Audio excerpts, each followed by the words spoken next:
Hello friends, welcome back to our study group. I hope all of your preparation going well, and I personally urge you that whenever you sit down for studies, always make it a point that you should be totally enthusiastic that I will learn so many things today and I will cover so many subjects today. I will cover entire book. Whenever I'm telling from my own perspective, whenever I sit down for studies, I take a particular book, I set the target.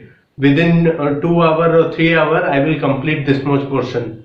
Whenever you set hourly target, it is going to be very helpful. And especially many of you are working professional. I have seen that you are getting very less time, 4 hours, 5 hours only you can make out from your daily routine.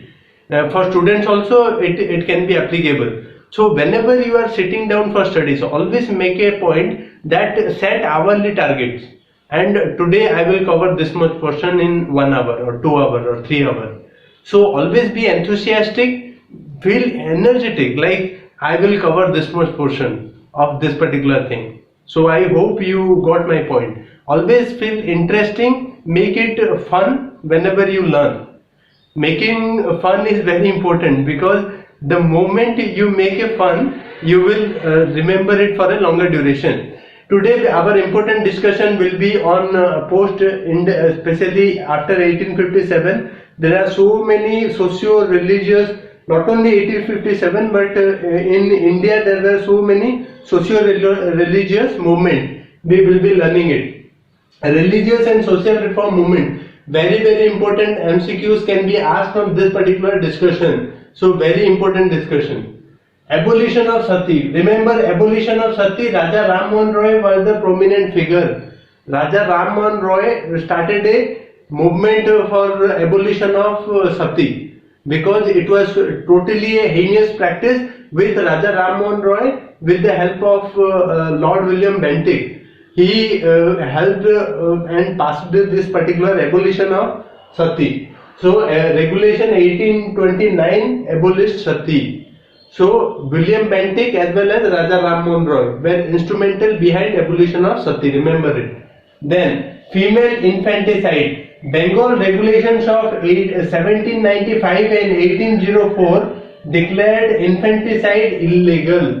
Very important. Bengal regulation 1795 and 1804. 1795, 1804. Only 9 years gap. Declared infanticide totally illegal, because it is totally illegal to kill a female child. Especially the PCPNDT Act 1994 is being passed in order to curb the female sex ratio. Especially the sex ratio in the northern part of India is very disturbing, which is very disturbing. In Odisha also it is not up to the mark. So in southern states, especially in Kerala, you see the ratio is quite healthy. But this infanticide needs to be curbed. Being a bureaucrat, your job is to implement PCPNDT Act 1994. Then 1870 Act passed to register all birth of all babies. 1870 Act passed to register all birth babies. Remember, widow remarriage, Pandit Ishwar Chandra Vidyasagar, very important.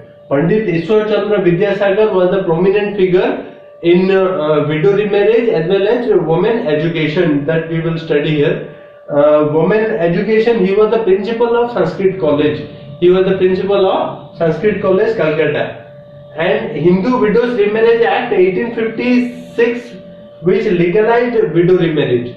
It was legalized. Widow remarriage was legalized in 1856 Act, especially.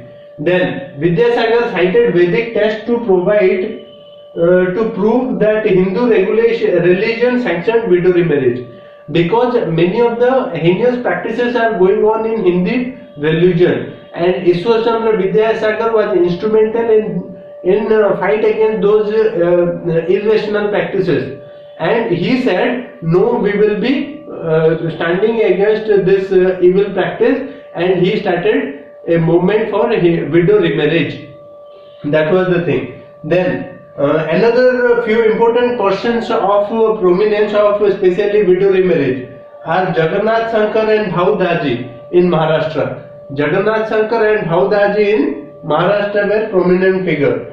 Vishnu Shastri Pandit founded Widow Remarriage Association in 1850. Very important.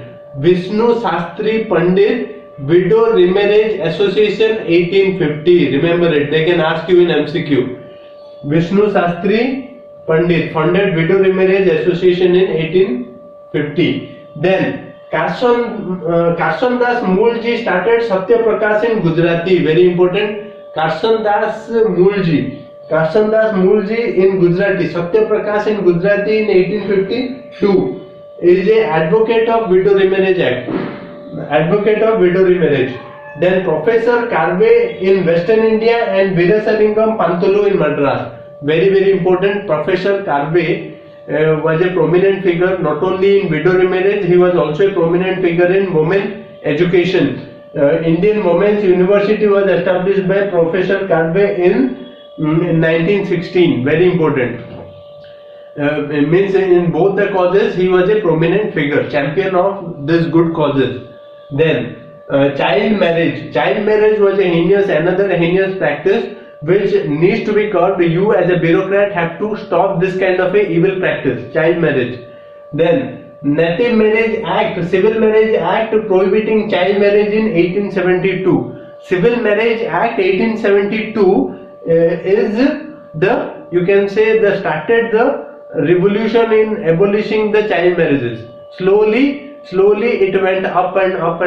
The marriageable age went up. It prohibited the child marriage and it raised up to 12 years. It is to 12 years. Then means prohibiting the kind of a child marriage, especially this particular thing came in the 1891. Especially they have prohibited the thing, but later on in 1891 the marriageable age was raised to 12 years. Then Sarda Act 1930, very important. Sarda Act. The Sarda Act further pushed the marriage age to 18 and 14 for boys. Very important. Sarda Act, they can ask you direct MCQ from this. The Sarda Act 1830, it raised up to 18 for boys and 14 for girls. From 12 in 1891 it raised to 14 in Sarda Act. And then after the marriageable age, the Post-Independent Child Marriage Restraint Amendment Act, very important. Child Marriage Restraint Amendment Act 1978 raised the age to the 18 and 21. 18 for girls and 21 for boys. It raised due to this particular 1978 Amendment Act. Then education of women, very important section, education of women. First set up in Calcutta Female Juvenile Society 1819. First set up of Calcutta Juvenile. First juvenile set up in 1819. Very important. Remember it. Then the Bethune School funded by J.E.D. Bethune in President of Council of Education. Bethune School by J.E.D. Bethune. Very important. Then Ishwar Chandra Vidyasagar again became a champion of education, women education, both women education as well as women widow remarriage. Then Charles Woods Dispatch Education in 1854 laid stress on female education. Very important. Woods Dispatch is the Bible of Indian education. It means slowly the education reforms were started post this. So Woods Dispatch is very important. Then 1914 Women Medical Service for Nursing Education. Then Indian Women's University established by Professor Karve. We studied in the women widow remarriage.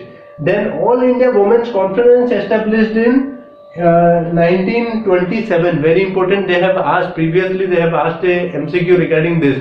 All India Women Conference in 1927. So this was a very important discussion. Thank you very much.